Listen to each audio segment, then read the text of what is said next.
Doubt ఇందాక ఆయన డబ్బులు పంపించమని అడిగాను కదా, డబ్బులు టైట్గా ఉంది అని చెప్పి. అవును. అసలు విజయ్ అప్పటికే పెద్ద సినిమాలు చేసి పెద్ద స్టార్ అయ్యాడు. అంత ఫైనాన్షియల్ ప్రాబ్లం ఏమొచ్చింది విజయ్? ఆయన డబ్బులు పంపించమని అడగాల్సినంత కాదు. మీరందరూ దట్ టైం యువర్ స్టార్ కదా, బిగ్ స్టార్. I'm star. కాకపోతే ఇప్పుడు నేను జెన్యున్లీ డబ్బులు చూడడం ఈ లాస్ట్ ఆల్మోస్ట్ ఖుషీ నుంచే చూడడం మొదలుపెట్టా. దాని ముందు ఎట్లుంటుందంటే when you're an outsider, డబ్బుల గురించి మర్చిపోవాలి. ఫస్ట్ మన స్థాయి ఒకటి సిమెంట్ చేసుకోవాలి. మన పర్ఫార్మెన్స్, మన సినిమాలు ఇనిషియలీ వర్క్ మాట్లాడాలి. సో బయట నేను చాలా చూస్తుంటా ముచ్చట, వీడికి సినిమాకి ఇంత వచ్చింది. నేను పీనట్స్ తీసుకునేవాడిని మొన్న ఖుషీ వరకు. ఇప్పుడు ఖుషీ నుంచి ఇంక అయిపోయిందిరా, ఇప్పటి నుంచి I'm taking my market price అని స్టార్ట్ చేసిన. Till then I was taking very little. And then and నేను ఒక్క సినిమాయే చేసేవాడిని, 1 మూవీ అట్ ఎ టైం.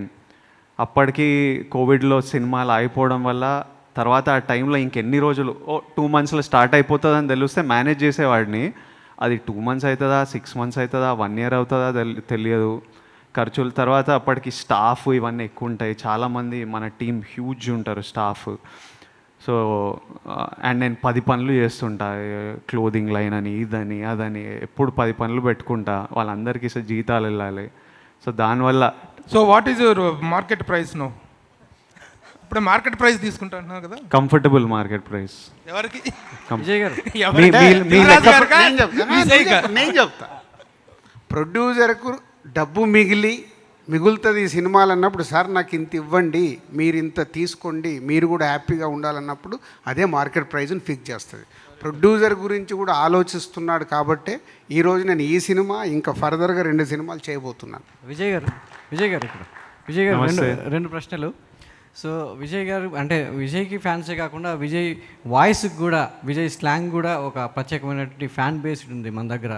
ఈ సినిమా విషయంలో మీ స్లాంగ్ సో ఎలా ఉండబోతుంది అంటే ఒక మిక్స్డ్గా ఉంది, ఇటు తెలంగాణ ఆంధ్ర. సో ఏమండి అనడం ఎక్కువగా మనకు ఆంధ్రాలో వినిపిస్తుంటుంది, ఇక్కడ మామూలుగా మాట్లాడుతుంటాం.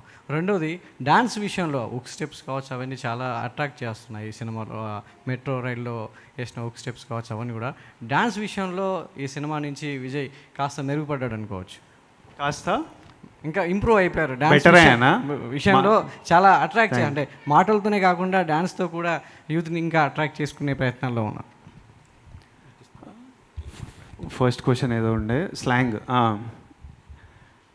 నేను బుజ్జితో చేసే సినిమాలో గీతా గోవిందం అయినా, ఇప్పుడు ఫ్యామిలీ స్టార్ అయినా, నా కంప్లీట్ పర్ఫార్మెన్స్ క్రెడిట్ బుజ్జికి ఇచ్చేస్తాను. నేను యాజ్ ఇట్ ఈస్ బుజ్జి మాట్లాడే మాటలు, బుజ్జి పలికే విధానం, బుజ్జి బిహేవియరు, ఎక్స్ప్రెషను. ఎందుకంటే నేను బుజ్జి నరేషన్ ఇచ్చేటప్పుడు నేను అది విపరీతంగా ఎంజాయ్ చేస్తాను, నవ్వుతుంటా. నేను one of the few narrations where I'm laughing constantly. Scene చేసేటప్పుడు చాలా నవ్వుకుంటుంటా. సో అది అందరూ అలా ఫీల్ అవ్వాలంటే ఈయన చేసినట్టు, ఈయన నాకు ఏ విధానంలో చెప్తుండో, ఏ విధానంలో టైమింగ్ ఉందో అదే దింపాలి. సో నా complete credit tomorrow of family star goes to Bujji. Slang ఇప్పుడు ఆయన యాజ్ ఇట్ ఈస్ డబ్బింగ్ స్టూడియోలో కూర్చొని ప్రతి వర్డ్ ఆయన ఇట్లా చెప్పు అంటే అది చెప్తుంటా నేను. యాజ్ ఇట్ ఈస్ ఆయనను ఫాలో అయిపోవడమే. అండ్ ఐ గివ్ 5th రోజు మీరు ఎంజాయ్ చేస్తారు కదా, నేను జస్ట్ టూల్. బుజ్జి పర్ఫామ్ చేస్తుండు, నా ద్వారా పర్ఫామ్ చేస్తుండు అంతే.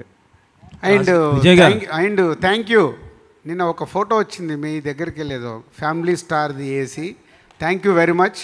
అంటే ఎక్కడో ఈ ఇన్స్పిరేషన్, నేను రేపు 4th రోజు మిమ్మల్ని కలిసిన తర్వాత కూడా నేను ప్రేక్షకుల్లోకి వెళ్ళాలని, అంటే ప్రతి కుటుంబంలో ఇది ఉంటారు, దానికి లీడ్ చేసినందుకు థ్యాంక్ యూ వెరీ మచ్.